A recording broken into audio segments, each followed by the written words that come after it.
আমাকে তো আপনারাই তো আমাকে স্পিকার বানিয়েছেন। আমি এই সংসদের কাস্টোডিয়ান, অভিভাবক।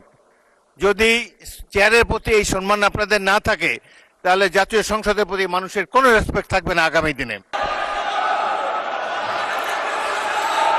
মাননীয় সদস্যবৃন্দ, মাননীয় বিরোধী দলের নেতা, আমি বলি তারপরে আপনি বলেন। মাননীয় সদস্যবৃন্দ,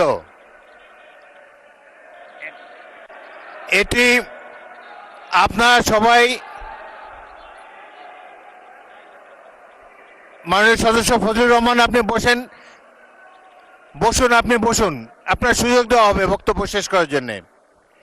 মাননীয় সংসদ সদস্যবৃন্দ, সারা জাতি দেখছে, লাইভ টেলিকাস্ট হচ্ছে, সবাই আপনারা নির্বাচিত সদস্য, এখানে সবাই জনগণের ভোটে নির্বাচিত সদস্য।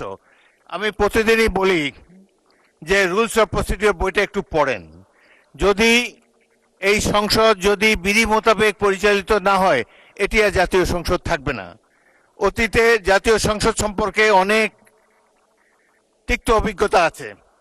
প্রথমে নজমুল হুদা তৎকালীন মাননীয় সদস্য একটা বক্তব্য করলেন, সদস্যরা ওয়াকআউট করে চলে গেলেন।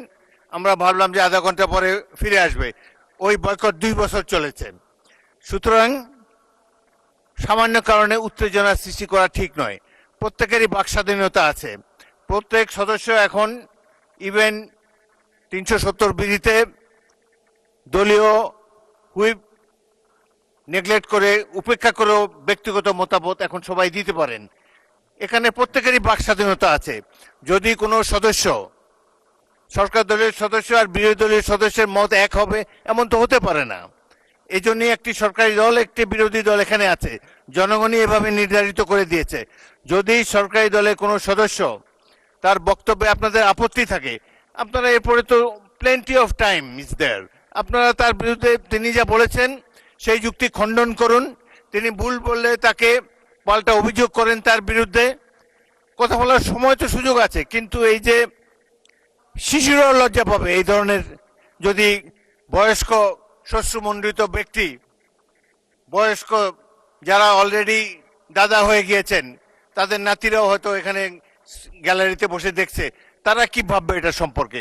আরেকটি জিনিস হলো, সংসদে স্পিকার যখন দাঁড়ায় তখন এটি অবশ্য কর্তব্য সবাই এখানে বসে পড়বেন।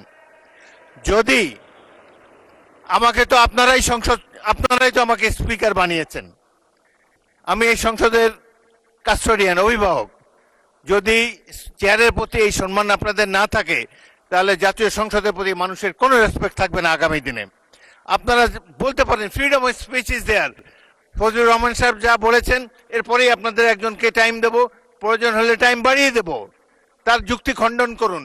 তিনি যদি অসংসদীয় কোনো কথা বলে থাকেন, সেটা আমরা পরীক্ষা করে স্পঞ্জ করে দেব, কিন্তু বক্তব্যের সময় তাকে ডিস্টার্ব করবে না। জনাব সদস্য ফজলুর রহমান, আপনি 3 মিনিটে আপনার বক্তব্য শেষ করেন, তারপর আমি বিরোধী দলের নেতার বক্তব্য শুনবো। আপনি শেষ করেন। 3 minutes for you.